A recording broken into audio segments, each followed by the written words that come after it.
ವೀಕ್ಷಕ ಬಂಧುಗಳಿಗೆ ನಮಸ್ಕಾರ. ನಾನು ಹರಿಹರಪುರ ಮಂಜುನಾಥ್.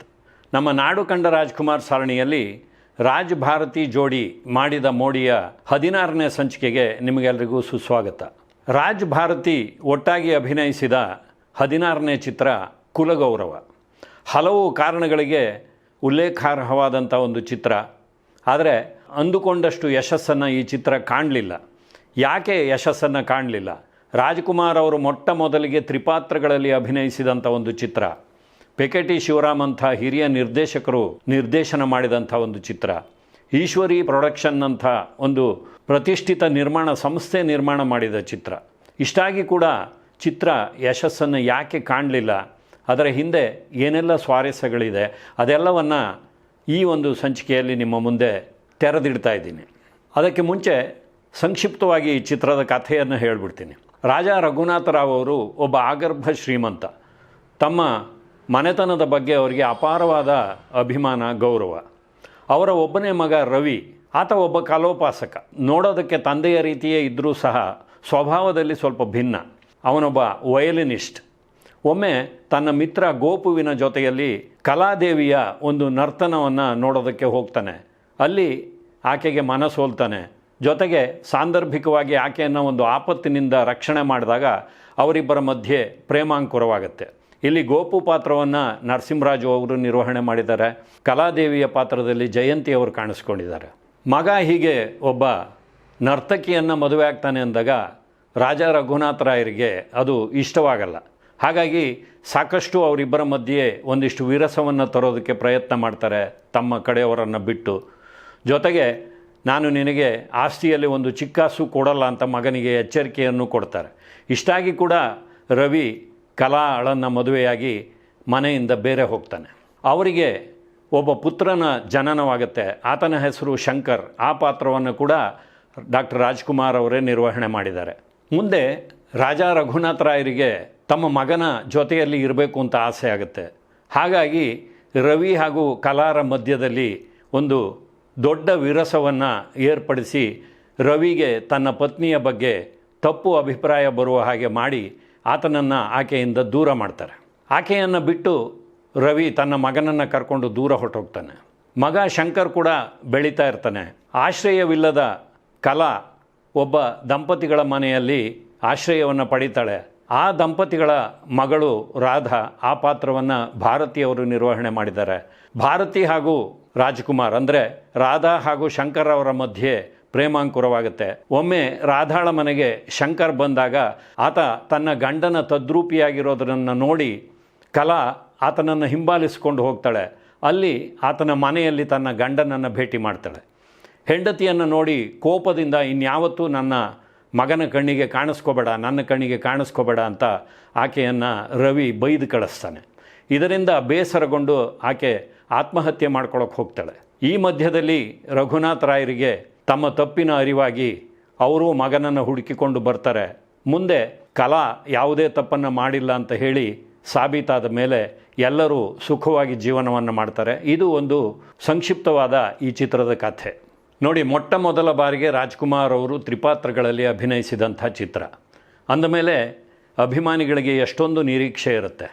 ಆದರೆ ಸ್ವತಃ ರಾಜ್ಕುಮಾರ್ ಅವರಿಗೆ ಈ ತ್ರಿಪಾತ್ರಗಳಲ್ಲಿ ನಾನು ವಿಭಿನ್ನವಾಗಿ ಅಭಿನಯಿಸಬಲ್ಲೆನಾ ಅನ್ನುವಂಥ ಒಂದು ಅಳುಕು ಇತ್ತಂತೆ.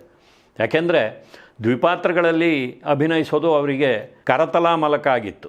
ಯಾಕೆಂದರೆ ಮೊದಲ ಬಾರಿಗೆ ಸತಿಶಕ್ತಿ ಚಿತ್ರದಲ್ಲಿ ಅಭಿನಯಿಸಿದಾಗ ಒಂದು ಸಾಫ್ಟ್ ಆದಂಥ ಪಾತ್ರ, ಇನ್ನೊಂದು ವಿಲನಿಶ್ ಆದಂಥ ಪಾತ್ರ. ಇನ್ನು ಎಮ್ಮೆ ತಮ್ಮಣ್ಣದಲ್ಲಿ ಅಭಿನಯಿಸುವಾಗ ಒಬ್ಬ ಲಾಯರ್, ಒಬ್ಬ ದನಗಾಹಿ. ಅದೇ ರೀತಿಯಲ್ಲಿ ಭಲೆ ಜೋಡಿಯಲ್ಲಿ ಒಬ್ಬ ಶ್ರೀಮಂತ, ಒಬ್ಬ ಬಡವ. ಹೀಗೆ ಬೇರೆ ಬೇರೆ ರೀತಿಯ ಒಂದು ವಿಭಿನ್ನತೆಯನ್ನು ತರುವಂಥ ಪಾತ್ರಗಳೇ ಅವರಿಗೆ ಸಿಕ್ಕಿದ್ದು. ಆದರೆ ಇಲ್ಲಿ ಒಂದೇ ಕುಟುಂಬದ ಮೂವರು, ವಯಸ್ಸಿನ ಒಂದು ಅಂತರ ಇರುತ್ತೆ. ತಾತ, ತಂದೆ ಹಾಗೂ ಮಗ, ಈ ಮೂರು ಪಾತ್ರಗಳಲ್ಲಿ ಅಭಿನಯಿಸುವಾಗ ಯಾವ ರೀತಿ ಒಂದು ವೈವಿಧ್ಯತೆಯನ್ನು ತರೋದು. ಜೊತೆಗೆ ಕಥೆ ಕೂಡ ಅಂಥ ಗಟ್ಟಿಯಾದ ಕಥೆ ಆಗಿರಲಿಲ್ಲ.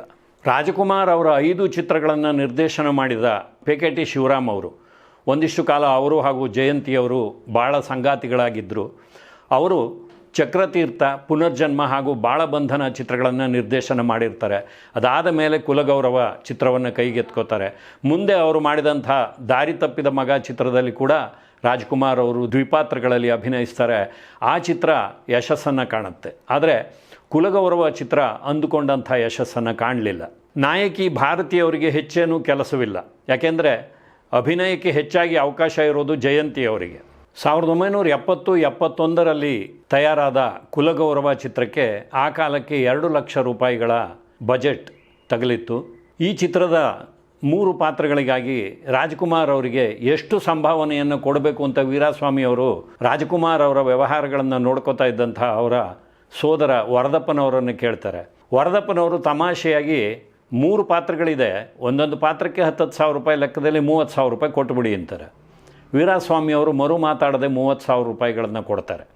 ಇಷ್ಟಾಗಿ ಕೂಡ ಚಿತ್ರದ ಬಜೆಟ್ನಲ್ಲಿ ಸರಿಸುಮಾರಾಗಿ 10% ಮಾತ್ರ ರಾಜ್ಕುಮಾರ್ ಅವರ ಸಂಭಾವನೆಯ ರೂಪದಲ್ಲಿ ಹೋಗಿದ್ದು.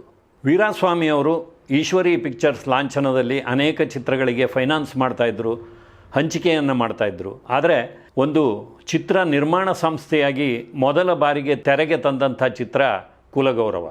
ಈ ಚಿತ್ರದ ಕಥೆಯನ್ನು ಅವರು ಜಿ ಬಾಲಸುಬ್ರಹ್ಮಣ್ಯಂ ಅವರಿಂದ ಬರೆಸ್ತಾರೆ. ಜಿ ಬಾಲಸುಬ್ರಹ್ಮಣ್ಯಂ ಅವರ ಹೆಸರನ್ನು ಕನ್ನಡಿಗರು ಈಗಾಗಲೇ ಕೇಳಿದ್ದಾರೆ. ಅದು ಕಸ್ತೂರಿ ನಿವಾಸ ಚಿತ್ರದ ಕಥೆಯ ವಿಚಾರದಲ್ಲಿ. ಜಿ ಬಾಲಸುಬ್ರಹ್ಮಣ್ಯಂ ಅವರು ಈ ಚಿತ್ರದ ನಾಯಕನಿಗೆ ರವಿ ಅಂತ ಹೆಸರಿಟ್ಟಿರ್ತಾರೆ, ನಾಯಕಿಗೆ ಕಲಾ ಅಂತ ಹೆಸರಿಟ್ಟಿರ್ತಾರೆ. ಕಥೆಯನ್ನು ಕೇಳಿದಾಗ ವೀರಾಸ್ವಾಮಿ ಅವರಿಗೆ ತಮ್ಮ ಮಗನೂ ಕೂಡ ರವಿ ಹಾಗೂ ತಮ್ಮ ಮಗಳು ಕಲಾ ಈ ಹೆಸರುಗಳನ್ನೇ ಚಿತ್ರದ ನಾಯಕ ನಾಯಕಿಗೆ ಇಟ್ಟಿರೋದ್ರಿಂದಾಗಿ ಕಥೆ ಇಷ್ಟವಾಗುತ್ತೆ, ಚಿತ್ರವನ್ನು ತೆಗೀರಿ ಅಂತ ಹೇಳ್ತಾರೆ.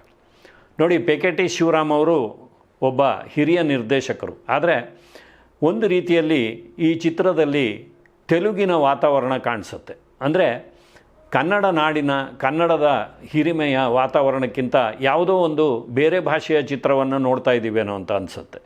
ಜೊತೆಗೆ ನಾಯಕ ನಾಯಕಿಯ ಮಧ್ಯೆ ವಿರಸವನ್ನು ತಂದೊಡ್ಡುವ ಸಲುವಾಗಿ ಬೇರೆ ಬೇರೆ ರೀತಿಯ ಕುತಂತ್ರಗಳನ್ನು ಮಾಡೋದು, ಇವೆಲ್ಲ ಆ ಹೊತ್ತಿಗೆ ಅನೇಕ ಚಿತ್ರಗಳಲ್ಲಿ ಬಂದು ಹೋಗಿತ್ತು. ಸಾಲದ್ದಕ್ಕೆ ಪೆಕೆಟಿ ಶಿವರಾಮ್ ಹಾಗೂ ಜಯಂತಿ ಅವರ ದಾಂಪತ್ಯದಲ್ಲಿ ಕೂಡ ಆ ಹೊತ್ತಿಗಾಗಲೇ ಬಿರುಕು ಮೂಡಿತ್ತು. ಈ ಚಿತ್ರದ ಚಿತ್ರೀಕರಣದ ಸಂದರ್ಭದಲ್ಲಿ ಕೂಡ ಎಷ್ಟೋ ಸಾರಿ ಪೆಕೆಟಿ ಶಿವರಾಮ್ ಅವರು ನೇರವಾಗಿ ಜಯಂತಿ ಅವರನ್ನು ಮಾತಾಡಿಸ್ತಾ ಇರಲಿಲ್ವಂತೆ. ಬದಲಾಗಿ ಸಹ ನಿರ್ದೇಶಕ ಕುಣಿಗಲ್ ನಾಗಭೂಷಣ್ ಅವರ ಮೂಲಕ ತಾವು ಹೇಳಬೇಕಾದ್ದನ್ನು ಹೇಳ್ತಾ ಇದ್ರಂತೆ. ನೋಡಿ, ಹಾಗಾಗಿಯೇ ಈ ಚಿತ್ರದಲ್ಲಿ ಒಂದು ಬಾಲಕನ ಪಾತ್ರ ಇರುತ್ತೆ, ಬಾಲಕ ರಾಜ್ಕುಮಾರ್ನ ಪಾತ್ರ, ಶಂಕರ್ನ ಪಾತ್ರ. ಆ ಪಾತ್ರವನ್ನು ಯಾರ ಕೈಯಲ್ಲಿ ಮಾಡಿಸ್ಬೇಕು? ಬೇಕಾದಷ್ಟು ಜನ ಬಾಲ ಕಲಾವಿದರು ಅವತ್ತಿಗಾಗಲೇ ಕನ್ನಡ ಚಿತ್ರರಂಗದಲ್ಲಿ ಇದ್ದರು. ಆದರೆ ಕುಣಿಗಲ್ ನಾಗಭೂಷಣ್ ಅವರಿಗೆ ವೀರಾಸ್ವಾಮಿಯವರ ಮಗ ರವಿ ಕಾಣಿಸ್ತಾನೆ, ಪುಟ್ಟ ಬಾಲಕ, ಇವನನ್ನೇ ಯಾಕೆ ಬಳಸ್ಕೋಬಾರ್ದು ಅಂತ. ಆದರೆ ವೀರಾಸ್ವಾಮಿಯವರು ಬೇಡ ಅಂತ ಹೇಳ್ತಾರೆ, ಚಿತ್ರಗಳಿಂದ ತಮ್ಮ ಮಕ್ಕಳು ದೂರ ಇರಲಿ ಅಂತ. ಆದರೆ ಕುಣಿಗಲ್ ನಾಗಭೂಷಣ್ ಅವರು ಹೇಗೋ ಒಪ್ಪಿಸಿ ರವಿಚಂದ್ರನ್ ಅವರಿಂದ ಬಾಲಕ ರಾಜ್ಕುಮಾರ್ನ ಪಾತ್ರವನ್ನು ಆ ಚಿತ್ರದಲ್ಲಿ ಮಾಡಿಸ್ತಾರೆ. ಇದಕ್ಕೂ ಮುನ್ನ ಧೂಮಕೇತು ಚಿತ್ರದ ಚಿತ್ರೀಕರಣವನ್ನು ನೋಡೋದಕ್ಕೆ ಹೋಗಿದ್ದಂಥ ರವಿಚಂದ್ರನ್ ಅವರು ಅಲ್ಲಿ ಕೂಡ ಒಂದು ಪುಟ್ಟ ಪಾತ್ರದಲ್ಲಿ ಅಭಿನಯಿಸಿದರು. ಆದರೆ ಬಾಲಕ ರಾಜ್ಕುಮಾರ್ನ ಪಾತ್ರವನ್ನು ಮೊದಲ ಬಾರಿಗೆ ಇಲ್ಲಿ ಅಭಿನಯಿಸ್ತಾರೆ. ಇದಾದ ಮೇಲೆ 12 ವರ್ಷಗಳ ಕಾಲ ಅವರು ಚಿತ್ರರಂಗದಿಂದ ದೂರವೇ ಇರೋ ಹಾಗೆ ವೀರಾಸ್ವಾಮಿ ಅವರು ನೋಡ್ಕೋತಾರೆ. ಆದರೆ 1982ರಲ್ಲಿ ಖದೀಮ ಕಳ್ಳರು ಚಿತ್ರದ ಒಂದು ಪಾತ್ರದ ಮೂಲಕ ಅವರು ಚಿತ್ರರಂಗಕ್ಕೆ ಮತ್ತೆ ಬರ್ತಾರೆ. 1971ನೇ ಇಸ್ವಿ ಏಪ್ರಿಲ್ 9ನೇ ತಾರೀಕು ಚಿತ್ರ ಬಿಡುಗಡೆ ಆಗುತ್ತೆ. ಬೆಂಗಳೂರಿನ ತ್ರಿವೇಣಿ ಚಿತ್ರಮಂದಿರದಲ್ಲಿ 8 ವಾರಗಳ ಪ್ರದರ್ಶನವನ್ನು ಕಾಣುತ್ತೆ. ನಾವು ಹಿಂದೆ ಅನೇಕ ಸಂಚಿಕೆಗಳಲ್ಲಿ ಕೆಲವು ಚಿತ್ರಗಳ ಬಗ್ಗೆ ಹೇಳಿದ ಹಾಗೆ ಬೆಂಗಳೂರಿಗಿಂತಲೂ ಮೈಸೂರಿನಲ್ಲಿ ಈ ಚಿತ್ರ ಹೆಚ್ಚು ಓಡುತ್ತೆ. ಅಂದರೆ 10 ವಾರಗಳ ಪ್ರದರ್ಶನವನ್ನು ಕಾಣುತ್ತೆ.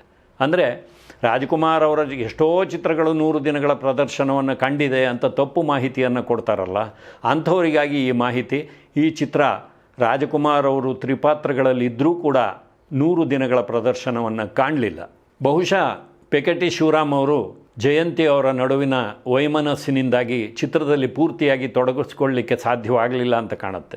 ಯಾಕೆಂದರೆ ಮುಂದೊಮ್ಮೆ ಪತ್ರಕರ್ತರು ಈ ಚಿತ್ರದ ಸೋಲಿನ ಬಗ್ಗೆ ಕೇಳಿದಾಗ ಪೆಕೆಟಿ ಶಿವರಾಮ್ ಅವರು ಸೀಮಿತ ಅವಧಿಯಲ್ಲಿ ಎಷ್ಟು ಸಾಧ್ಯವೋ ಅಷ್ಟು ಚೆನ್ನಾಗಿ ಮಾಡೋದಕ್ಕೆ ಪ್ರಯತ್ನ ಪಟ್ಟಿದ್ದೀನಿ, ಇಷ್ಟಾಗಿ ಕೂಡ ಚಿತ್ರ ಚೆನ್ನಾಗಿ ಬಂದಿಲ್ಲ ಅಂದರೆ ಅದಕ್ಕೆ ನಾನೇ ಕಾರಣ ಅಂತ ಒಪ್ಕೊಂಡಿದ್ದಾರೆ. ಯಾಕೆಂದರೆ 3 ಪಾತ್ರಗಳಲ್ಲಿ ರಾಜ್ಕುಮಾರ್ ಅವರನ್ನು ಈ ಚಿತ್ರದಲ್ಲಿ ಬಳಸಿಕೊಂಡಾಗ ಆ ಮೂರೂ ಪಾತ್ರಗಳಿಗೆ ಡ್ಯೂಪ್ಗಳನ್ನು ಹಾಕಬೇಕಾಗಿತ್ತು. ಅಂದರೆ ಒಟ್ಟು 6 ಪಾತ್ರಗಳಿಗೆ ಒಂದೇ ರೀತಿಯ ಉಡುಗೆ ತೊಡುಗೆಗಳನ್ನು ಹೊಲಿಸ್ಬೇಕಾಗಿತ್ತು. 2 ಪಾತ್ರಗಳಿಗೆ ಒಂದೇ ರೀತಿಯ ಉಡುಗೆ ತೊಡುಗೆಗಳನ್ನು ಹೊಲಿಸ್ಬೇಕಾಗಿತ್ತು. ಅಂದರೆ ಖರ್ಚು ವೆಚ್ಚ ಸಾಕಷ್ಟು ಆಗ್ತಾಯಿತ್ತು. ಆದರೆ ಈಶ್ವರಿ ಪ್ರೊಡಕ್ಷನ್ಸ್ನವರು ಯಾವತ್ತೂ ಖರ್ಚು ವೆಚ್ಚದ ಕಡೆ ಗಮನ ಕೊಟ್ಟವರಲ್ಲ. ಹಾಗಾಗಿ ಆ ಕಾಲಕ್ಕೆ ಇದನ್ನು ಅದ್ಧೂರಿಯಾಗಿಯೇ ತೆರೆಗೆ ತಂದರು. ಈ ಚಿತ್ರದ ಛಾಯಾಗ್ರಾಹಕರಾಗಿ PS ಪ್ರಕಾಶ್ ಅವರು ಕೆಲಸ ಮಾಡ್ತಾರೆ. ತ್ರಿಪಾತ್ರಾಭಿನಯದಲ್ಲಿ ರಾಜ್ಕುಮಾರ್ ಅವರನ್ನು 3 ಪಾತ್ರಗಳಲ್ಲಿ ತೋರಿಸೋದು ಒಂದು ಸವಾಲೆ. ಅದನ್ನು PS ಪ್ರಕಾಶ್ ಅವರು ಸಮರ್ಥವಾಗಿಯೇ ನಿರ್ವಹಣೆ ಮಾಡಿದ್ದಾರೆ.